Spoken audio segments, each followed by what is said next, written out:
So good evening everyone, welcome back to my channel to a new vlog. আজকে হচ্ছে next day evening, দেখতেই পাচ্ছ একদম ডেকটাপ হয়ে রেডি শেডি হয়ে গেছি। যেমনটা তোমাদের বলেছিলাম যে বেরোবো, তো সেই জন্যই রেডি হয়েছি। আর একটা কথা কি হয়েছে, সকাল থেকে আজকে ব্লগ এই জন্য শ্যুটও করতে পারিনি, আপলোডও করতে পারিনি। জানি না কেন নেটওয়ার্কের ভীষণভাবে ইস্যু হচ্ছে। অ্যাকচুয়ালি আমি ব্লগ আপলোড করি আমার বাড়িতে ওয়াইফাই আছে সেখান থেকে।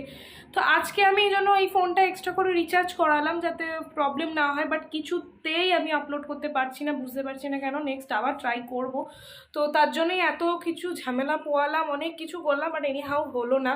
30-40 হয়ে আটকে যাচ্ছে, আর হতে চাইছে না। তো চলো, আমি না দেরি করে লাভ নেই, অলরেডি ঘড়িতে বেজে গেছে এখন 5:30। এবার বেরোনো যাক, ওই জন্য তাড়াতাড়ি করে রেডি হয়ে নিলাম। এবার চলো ফটাফট বেরিয়ে পড়ি। যাচ্ছি হচ্ছে এখন কোন্নগর।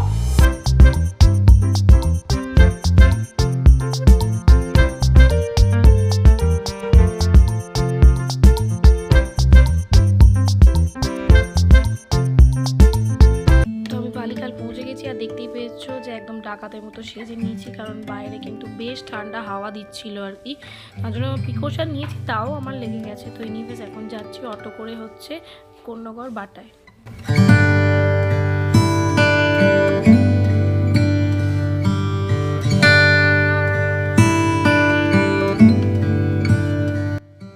বাটায় পৌঁছে গেলাম, দেখতেই পাচ্ছ অটো থেকে নেমে পড়েছি। এবার ওখান থেকে আবার আমাকে একটা টোটো ধরতে হবে। টোটোকে আমার সামনে দেখতে পেয়ে গেছি। টোটোয় উঠে পড়ে এত গরম লাগছিল না, মাফলাটা খুলে ফেলেছি। এটার জন্যই মনে হচ্ছে আমার কালটা হয়েছে। তো চলো পৌঁছে তারপরে তোমাদের সাথে আবার কথা হচ্ছে।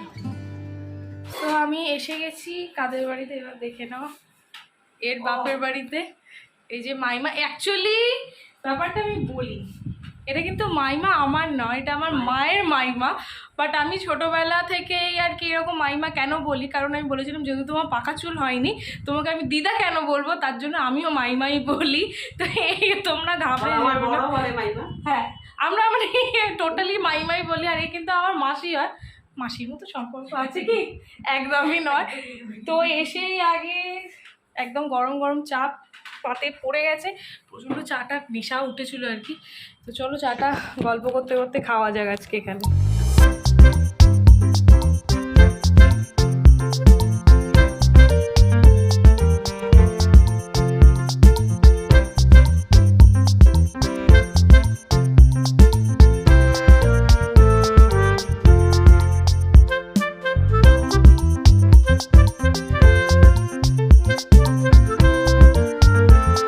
খাওয়া হয়ে গেছে, আর এখানে বানানো শুরু হয়েছে হচ্ছে মাশরুম পকোড়া। তো এটা একটা অন্য ধরনের জিনিস, তোমাদের সাথে অবশ্যই শেয়ার করব রেসিপিটা। তো চলো দেখে নাও। আপনি বানাবেন না, আপনার মা বানাবে? মা, এটা এনার স্পেশাল রেসিপি। তো এখন এখানে শুদ্ধ বেসনটাকে আগে অল্প জল দিয়ে দিয়ে ফেটানো হচ্ছে। আমাদের দেখিয়ে দিই, এটা হচ্ছে মাশরুমটাকে এরকমভাবে কুচিয়ে নেওয়া হয়েছে, নিয়ে ভালো করে ধুয়ে জলটা ছিপে, মানে এরকমভাবে পুরো নিয়ে জলটা ছিপে কিন্তু রাখা আছে, কারণ মাশরুম থেকে খুব জল রিলিজ করে। ফ্যাটানোটা হয়ে গেছে, কনসিস্টেন্সিটা বুঝতে পারছো কিরকম, এরকম ব্যাপারে। এবার বাকি ইনগ্রিডিয়েন্টসগুলো এর মধ্যে অ্যাড করা হবে। তো দিয়ে দিচ্ছে হচ্ছে অল্প একটুখানি কালো জিরে। আচ্ছা, আর এরপর দেবে হচ্ছে, দেখে নাও, ছোট চামচের 1 চামচ মতো পোস্ত। এটা কিন্তু দিচ্ছে হচ্ছে মেনলি ক্রিস্পি ভাবটা আসার জন্য, আর খেতেও বেশ ভালো হয়। অল্প একটুখানি হলুদ গুঁড়ো, এই কালারটা চেঞ্জ হওয়ার জন্য, নাহলে ফ্যাকাশে লাগবে বড্ড। এবার দেখতে পাচ্ছ একদম নিখুঁতভাবে কেটে দিচ্ছেন কাঁচা লঙ্কা। তোমাদের ঝাল মতো দেবে, এখানে 3-4টে কাঁচা লঙ্কা অ্যাড করা হবে। এরপর এর মধ্যে দিয়ে দিচ্ছে হচ্ছে 2 পলা সর্ষের তেল, সরি 4 পলা, 2 পলা নয়। হ্যাঁ, এটা দিলে মচমচে মানে ক্রিস্পি ভাবটা একদম ইনট্যাক্ট থাকে। তো 4 পলা সর্ষের তেল এর মধ্যে পড়ে গেছে। এরপর এই যে কুচিয়ে রাখা মাশরুমগুলোকে এর মধ্যে অ্যাড করে দিচ্ছে।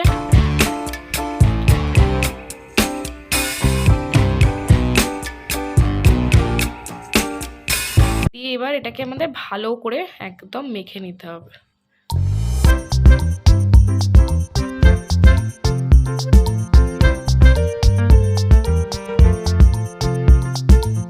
ইনগ্রিডিয়েন্ট ভুলে গেছিল মাস্টার শেফ বলে দিলেন, সেটা হচ্ছে হিং। কে বললো? তুমি না? তুমি বলেছ? আচ্ছা, একটু মিস্টেক হয়ে গেছে, তো অল্প একটুখানি ওই 1 চিমটে মতো হিং। মাখাটা একদম রেডি। ভাজার আগে তোমাদের সাথে অবশ্যই শেয়ার করে নেবো। এখন একটুখানি রেস্টিং টাইমে থাকবে। বাকি লোকজন এখনো তো এসে উপস্থিত হয়নি, অফিস থেকে ফিরছে, তো ওরা এলে তখন আমরা একসঙ্গে জমিয়ে আড্ডা দিয়ে দেবো। মাশরুম পকোড়া, তার সঙ্গে থাকবে হচ্ছে মুড়ি। তো ভাজার সময় আবার তোমাদের সাথে শেয়ার করছি। তো আমরা এখন বেরোলাম বলতে সামনাসামনি যাব। এর মেয়েকে আনতে, এখনও ও গেছে হচ্ছে টিউশনে, তো একাই যাচ্ছিল। আমি বললাম চলো আমিও চলে যাই, একা বেকার ও বোর হবে, আমিও বোর হবো। তো এখন হাঁটতে হাঁটতে দুজন যাচ্ছি, সামনেই জাস্ট। চলো, এখন সৌরভ অবশ্য ফেরেনি, অভিজিৎ দা সৌরভ দুজনেই অফিস থেকে ফিরুক, তারপরে একসাথে জমিয়ে আড্ডা দেওয়া যাবে, তাই তো? একদম যে কালেক্ট করে নিয়েছি।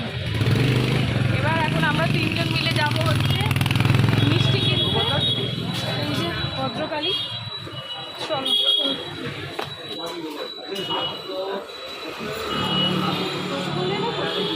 হ্যাঁ, যেটা ভালো হবে নাও না।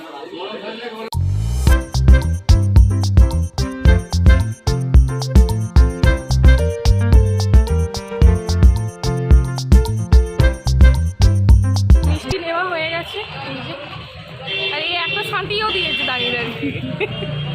তো চলো এবার বাড়ির পথে যাওয়া যাক। অলরেডি সৌরভ চলে এসছে বাড়িতে। তো বাড়িতে চলে এসছি, কিন্তু এই যে কি করেছো তুমি আজকে একটু বলো। উল্টো রাস্তায় চলে গেছি, মানে আমরা পূর্ণগড়ে এপারে এসছি, হ্যাঁ আসবো হচ্ছে পূর্ণগড় বাটার দিকে, কিন্তু ইনি মদন। কোন খেয়ালে ছিলে তুমি? কোন খেয়ালে? অফিসের খেয়াল। জানি না কোন খেয়ালে ছিল, ও পুরো ও শ্বশুর বাড়ির দিকে চলে গেছে, মানে বাসাইয়ের দিকে, জাস্ট অপোজিট। তারপরে আমার মাঝ রাস্তা থেকে নেমে এসছে। কি করা উচিত ওকে? একটা স্যালুট। অসাধারণ। তো চলো এবার ফ্রেশ হয়ে নিই, অনেকক্ষণ ধরে এই জামা প্যান্ট পরে ঘুরঘুর করছি, প্রচণ্ড গরম লাগছে। যে এখন পকোড়া ভাজা চলছে, যে কেন মাশরুম থেকে না দেখেছো জল ছেড়েছে, ওই জন্য চামচে করে এরমভাবে দিতে হয়, নাহলেই মুশকিল। তোমরা চাইলে আরেকটু বেসন এর মধ্যে আটটার জন্য দিয়ে দিতে পারো, বাট এটা বেটার, ক্রিস্পিনেসটা এরমভাবেই থাকে বেশি। এই যে পকোড়াগুলো রেডি হয়ে গেছে, এখানে মুড়িও নিয়ে নিয়েছি। চলো এবার মুড়ির ওপর পাটাপাট পকোড়াগুলোকে ফেলি আর গপ খাই। চলো।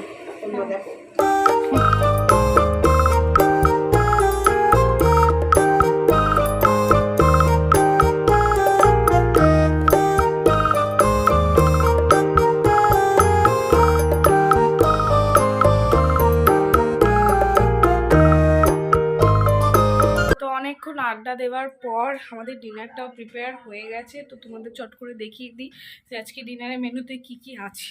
এই ফুলকপি আলুর তরকারি, আর এর মধ্যে রয়েছে হচ্ছে পরোটা। ও বেগুন ভাজাও রয়েছে, এটা আমি জানতাম না। এটা গরম খুলছি না, আমি স্পেশালি বায়না করে নিয়ে এসেছি সীতাভোগ, আর এই যে রসগোল্লা। তো এটার পরোটা রয়েছে গরম একদম। আর একজন কিন্তু ডিনার না করেই আর কি মধ্যরাত্রিরে পৌঁছে গেছেন। দেখছি কি তাই তো? আপনি কি ডিনার করবেন দাদা? ও দাদা, আপনি কি ডিনার করবেন? তো চলো ডিনারটা কমপ্লিট করে নিই। তো আজকের ব্লগটা এই অবধি রাখছি, কালকে আবার দেখা হচ্ছে নতুন একটা ইন্টারেস্টিং ব্লগ নিয়ে। কালকে হচ্ছে ভ্যালেন্টাইন্স ডে, কালকে নতুন একটা ভ্যালেন্টাইন ব্লগ নিয়ে তোমাদের সামনে আসবো। ততক্ষণ ভালো থেকো, সুস্থ থেকো, আর অলওয়েজ হ্যাপি থেকো। Good night, tata.